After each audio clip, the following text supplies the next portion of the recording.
Ano yung ginagawa mo?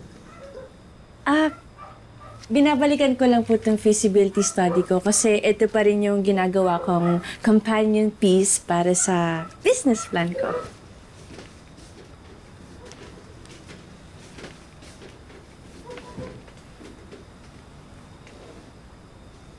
Hindi ko alam na meron kong ganyang ka-serious na plano.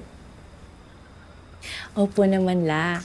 Kasi nung nag-aaral pa po ako, gumawa ako ng feasibility study base sa ipapatayo ko ng sarili kong restaurant. Pero, syempre, in-adjust ko na po yun sa sitwasyon ko ngayon. Very limited lang po yung resources ko. But, it doesn't mean na limited din yung creativity and passion ko to make this work.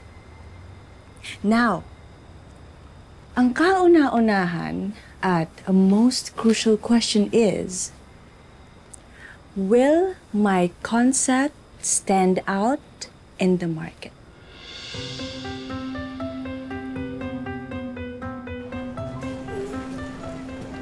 Ay, thank you la. Okay na po. Thank you. Hey. Smila! Oh, isa pa. Ano ginagawa mo?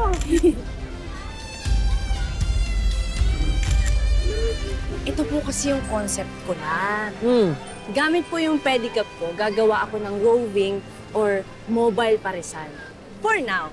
Pero syempre po, pag nakaipon ako, magdadagdag ako ng specialties ko sa menu para mag-level up yung roving parisan ko.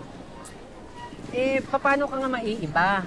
Di ba sabi mo, kailangan talagang mag-stand out ka. Oh. Wala naman, para namang wala namang believe sa akin. Ito na. Ito po yung twist ko.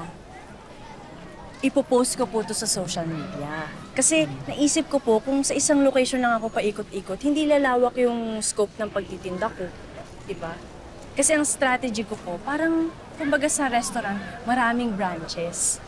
Pero, syempre, wala pa naman po akong resto, so ako na lang po yung lalapit sa mga target locations ko.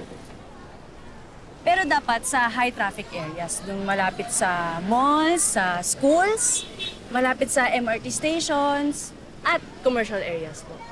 And there's more, Lola Pink. Meron pa. Ang gimmick ko po, ipopost ko sa social media yung different locations ko po per day. Yun po yung gagawa ng anticipation sa mga customers. Ang husay. Teka, saan mo nakuha yung mga idea mo? Pinag-aralan ko po ito lang. May mga gumawa na rin po kasi nito sa Japan, sa Taiwan. Nakikita ko na po talaga papatok to dito.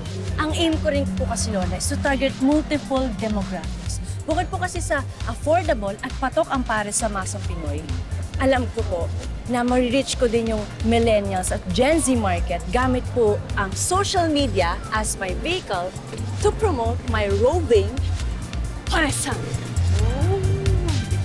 Kumbaga la, gagawa ko ng buzz.